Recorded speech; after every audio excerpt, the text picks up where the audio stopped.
Well, good morning, y'all. Wow, I can't even spell this morning. Let me fix that real quick.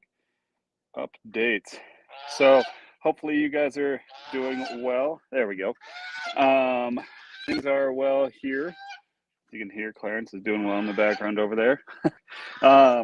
Yeah, things have been going good. We've been busy this weekend, taking advantage of the holiday weekend for sure. So, and just relaxing.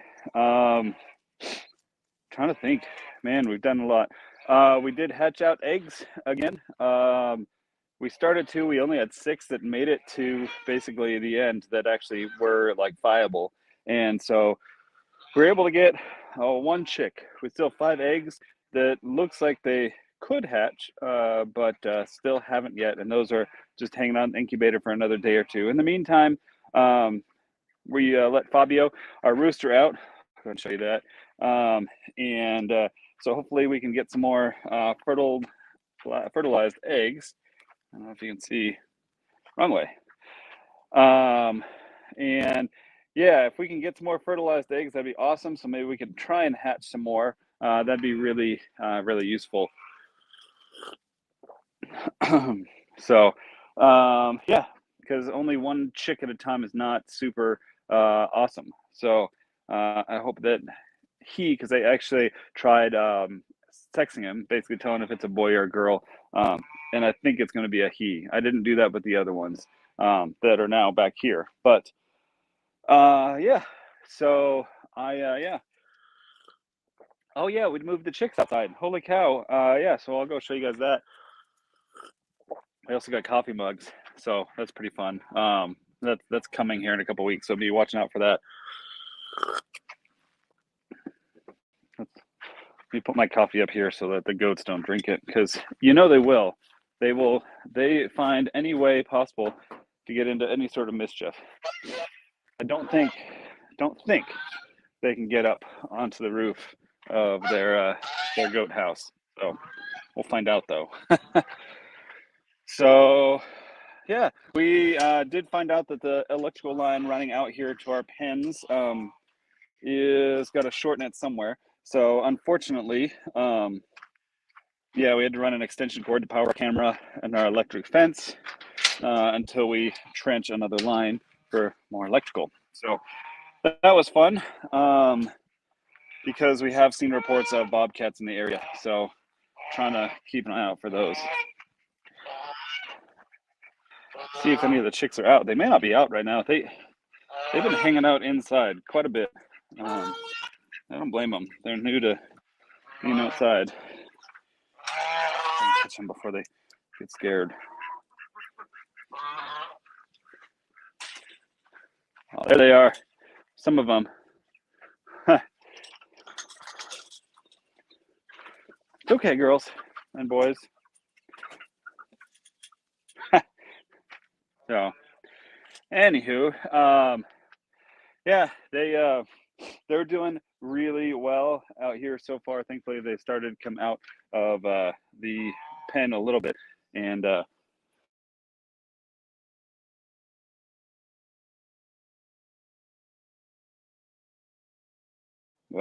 what did I do? There we go. Good morning, Larry. So hopefully you guys are doing well. Yeah, we look forward to seeing you guys. We should have you over sometime soon. Get some have some food or something. So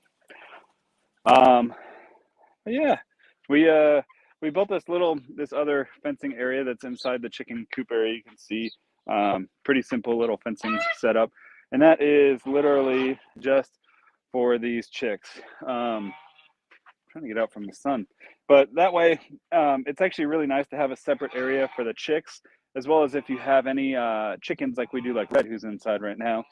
That way they can kind of hang out here.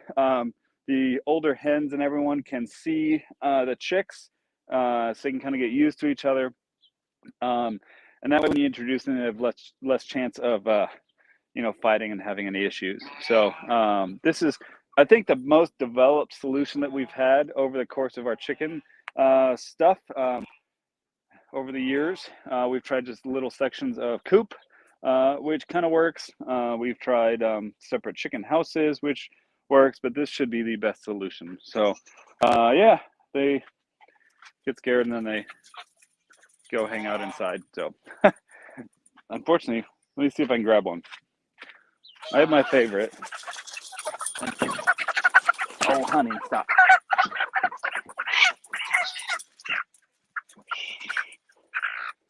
So I think, whoa, you are freaked out.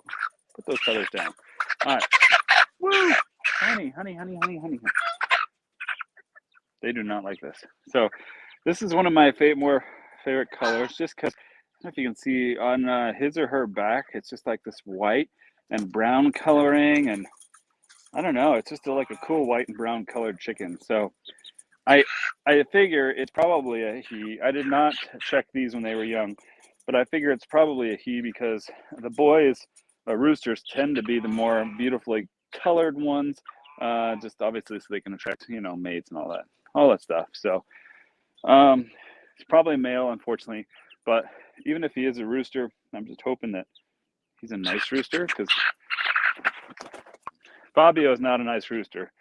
But actually, he's actually not doing too bad, thankfully. So we'll go out here for a second, see if we can catch him. But so we put Fabio, our rooster, into this little coop. It's our old coop, kind of like his bachelor pad almost. So we gave this to him to kind of give him a separate place to go into and stay. Mostly because he was just a jerk, a real jerk to our hens, and so we wanted to give him a separate spot that he could go into and keep them separate. But we didn't want to get rid of him, because if we wanted to hatch chickens, we wanted to be able to let him back in the flock, so he could fertilize, the hens and the eggs. So this has actually worked out pretty well, and it's actually been pretty funny because for some reason, it's old. First of all, it's like 5 years old, but the latches sometimes just come undone. I don't know if the hens or he is smart enough to figure out how to open the latches. It wouldn't put it past me, but he's opened this front latch, and there's another smaller one on the other side, and he can actually get out. And the funny part is though, the hens will go in there, even though he's a jerk to them. The hens go in there and they hang out together and stuff like that. But then when it comes time to go to sleep, the hens actually will go in their chicken coop, which is behind the camera here. And Fabio, the rooster, will go into his little house and hang out by himself, just wait for us to close the door. It's pretty incredible. So yeah, I don't understand, but we'll keep it that way for now. So we're gonna keep him out. I imagine for a few days, probably, or unless we see some issues with the hens. But keep him out for a few days. So you can see there he is over there. He's the really beautiful one. And try and see if we can maybe get a bunch more eggs to try and incubate, because one out of this last bunch was just bad. I think most of the eggs weren't even fertilized, and that's probably part of the problem, because we had probably 15 eggs, but only about 10 of them were fertilized, and then only 6 of them developed, which is about normal. So anywho, and then we got Clarence back there. If you can see him, he's hanging out. We got a bunch more really fun shorts coming out this week that my wife has gotten with him this weekend. He is just a crack up. He is so hilarious. I never would have thought he would have been so much fun when we got a goose, but he loves my wife and tolerates me. So anywho, but I'm gonna go back and get my coffee, and also wanted to talk about our banding video. It came out just over a week ago, and holy cow, it was controversial. Let me tell you what, I had no idea.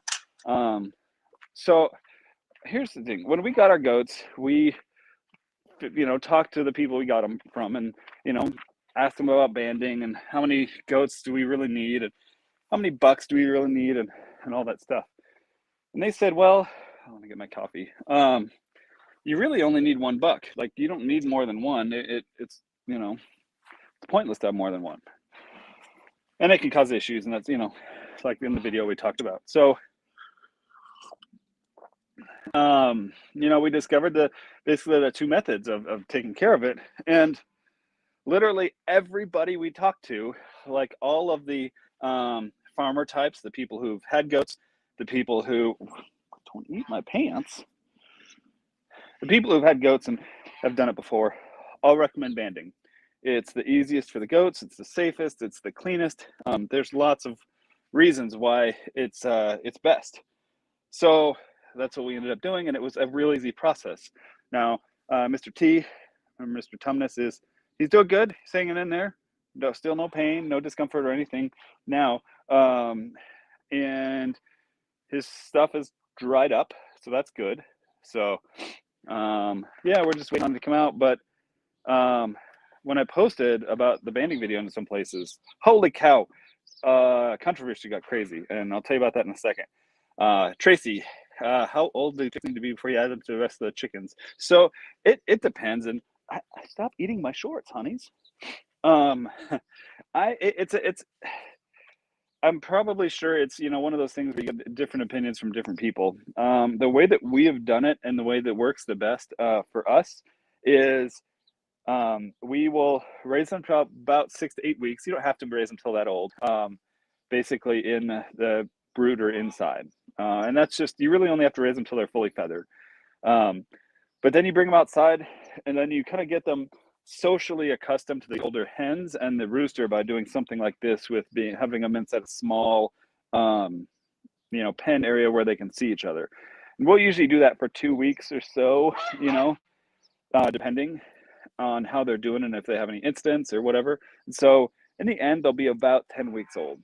So I'd say the short version to the long answer is 10 weeks is what I'd say. Don't eat the tripod, honey. Holy cow, goats will eat anything. So the short answer is about 10 weeks, but realistically, you could probably do it sooner, probably about 6 weeks. Or of all the things to do in this yard, the goats just can't stop touching the tripod. But it just depends. You know, if your chickens or your hens, especially your rooster, are known to be pretty tame, then you could probably do it sooner than later. We've had issues in the past, and really, I mean, you could just toss them in and just excuse me.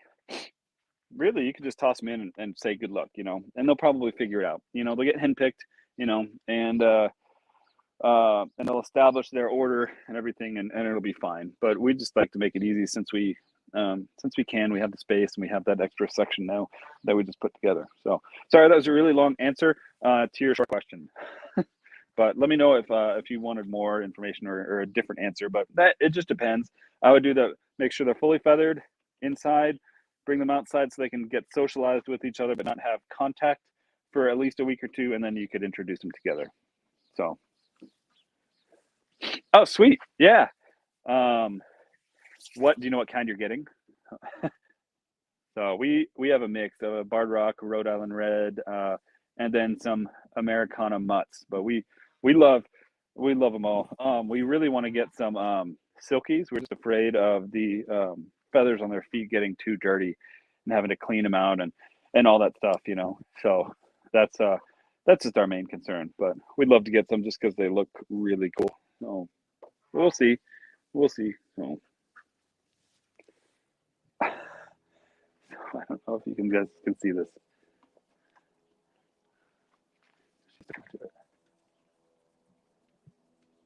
She's like smiling. I don't know why she does it, but I think it has something to do with the males. Sorry, sidetracked. The feathered kind. Yeah. Yeah, reds are really good. They're considered prolific layers. So if you're looking for laying good, like, sorry, bring that up. If you're looking for good, like, laying hens, Rhode Island Reds are good. Welsummers are good. We've had a couple of those over the course of time. And Americanas are also good prolific egg layers. All of those that I just listed lay about 300 to about 300 a year. most of them during the spring, summer, and fall. But the Americanos are cool because they're Easter eggers, so they can lay green or blue eggs or any shade in between. So those are definitely really cool. And especially like what I recommend, and I know a lot of people don't, I don't know, may not be a super huge fan of it, but we're trying to be self-sustainable. And so we got a rooster back in the day with it. And then, well, we ended up hatching a bunch of more roosters, but that's another story. But if you at least have one rooster, then you can easily hatch your own and then, basically butcher the males and then keep the females and lay eggs and stuff like that. So you can keep like a self-sustainable flock almost. But yeah, look at Rhode Island Reds, Americanas, and Welsimers. Welsimers and Americanas are, if you have kids, I can't remember if you do or not, but those are supposed to be really good with kids and stuff too, really friendly breeds. Well,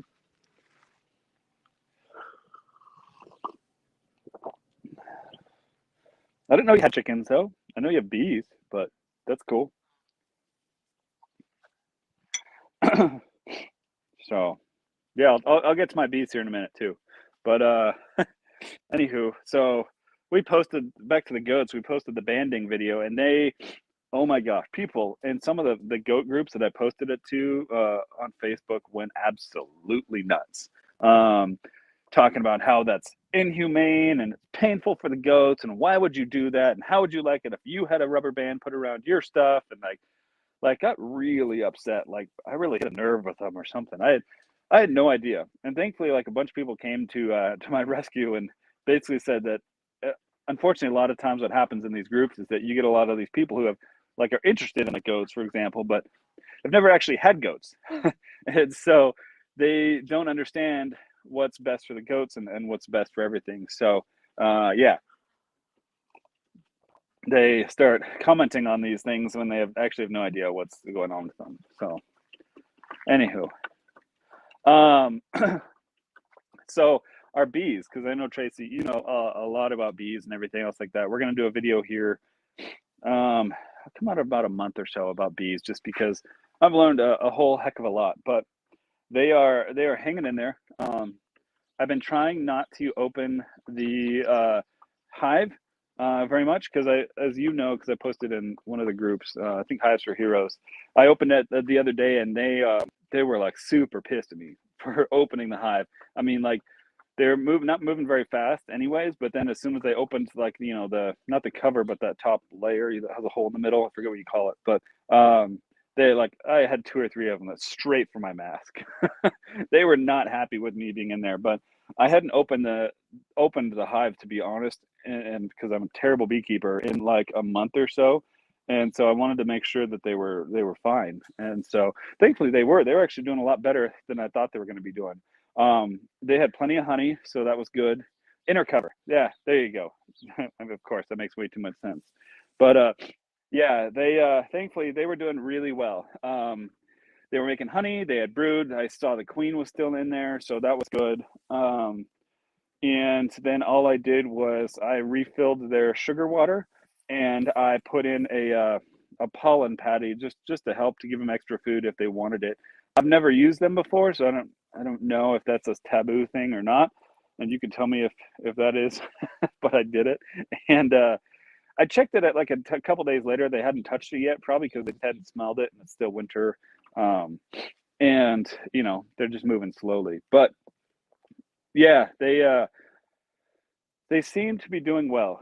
So thankfully, with the summer coming up, we have all this dead grass that didn't grow because my fault and a couple other things. But we are going to end up pulling a bunch of it out. Well, all of it really.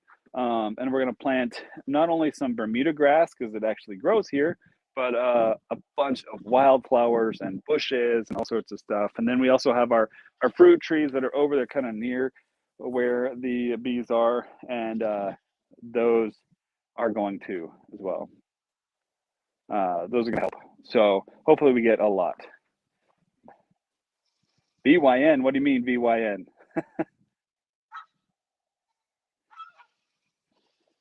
So, yeah. So the bees should be doing a lot better, thankfully. But oh,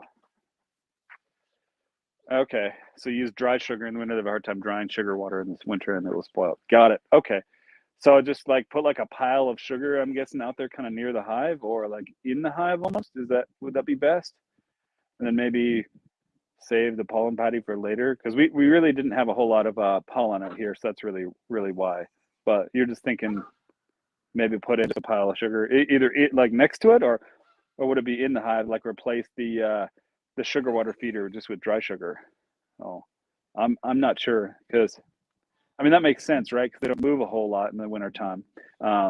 If you guys don't have bees, they slow down in the winter because they get cold, obviously, but they keep warm by basically moving around and fanning themselves. But it looks like they're very slow. They're not moving a whole lot, but they're actually fine. But their honey reserves will tend to dwindle, and so you want to keep give them food if you can. But this is our first winter with bees, so um, this is all new to me, and yeah, who knows? We'll see.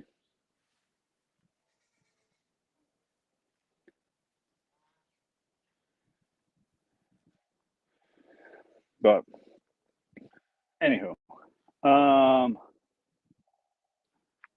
mountain cap method. Okay, yeah, I'll give you a call and we'll talk about it, and I'll do some research on it too, the mountain cap method, and so we can um, see what'll be best. They seem to be doing fine, and it's they seem to be drinking the sugar water. So, uh, I maybe it just was evaporating then. I don't know, but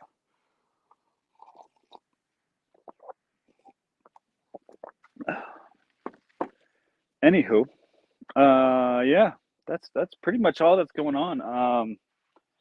There's some weather that's coming in. It looks like I don't know if you guys can see that in the where am I at?